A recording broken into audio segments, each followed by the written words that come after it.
नमस्कार,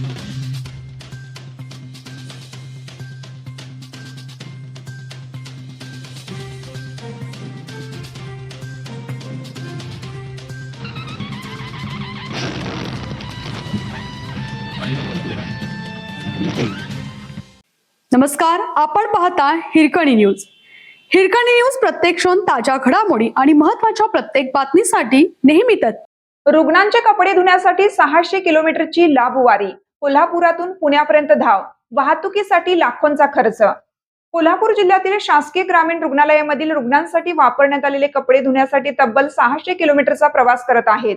डोंगरी तालुक्यातील रुग्णालयांमधील कपडे थेट पुण्यातील लॉन्ड्रीकडे धुण्यासाठी नियमित पाठवले जात असल्याची माहिती पुढे आली आहे.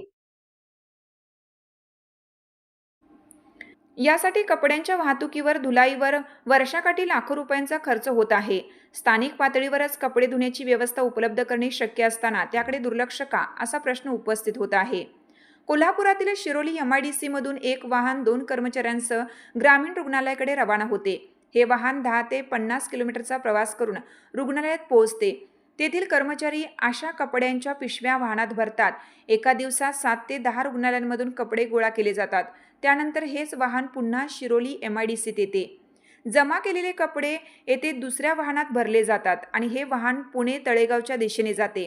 तळेगाव येथील लॉन्ड्रीमध्ये आधुनिक यंत्रणेद्वारे कपडे धुतले जातात. धुलाईनंतर त्याच मार्गाने कपडे पुन्हा कोल्हापूरला आणले जातात. त्यानंतर दुसऱ्या वाहनातून संबंधित ग्रामीण रुग्णालयांमध्ये पोहोचवले जातात. डोंगरी व दुर्गम भागातील काही ग्रामीण रुग्णालयांमध्ये रुग्णसंख्या कमी असल्याने धुलाईसाठी अनेकदा केवळ 4-5 कपडे जमा होतात. मोजक्या कपड्यांसाठीही वाहन संबंधित रुग्णालयापर्यंत जाते. केवळ कपडे धुण्यासाठी शेकडो किलोमीटरचा प्रवास घडतो. शासकीय रुग्णालयांकडील कपडे धुण्याचे कंत्राट खाजगी कंपन्यांकडे आहे. संबंधित कंपनी बाहेरील जिल्ह्यातील प्रकल्पातून कपडे धुवून आणते. त्यांना कोल्हापुरातच धुलाईचा प्रकल्प सुरू करण्याच्या सूचना दिल्याचे आरोग्य उपसंचालक डॉ. दिलीप माने यांनी सांगितले.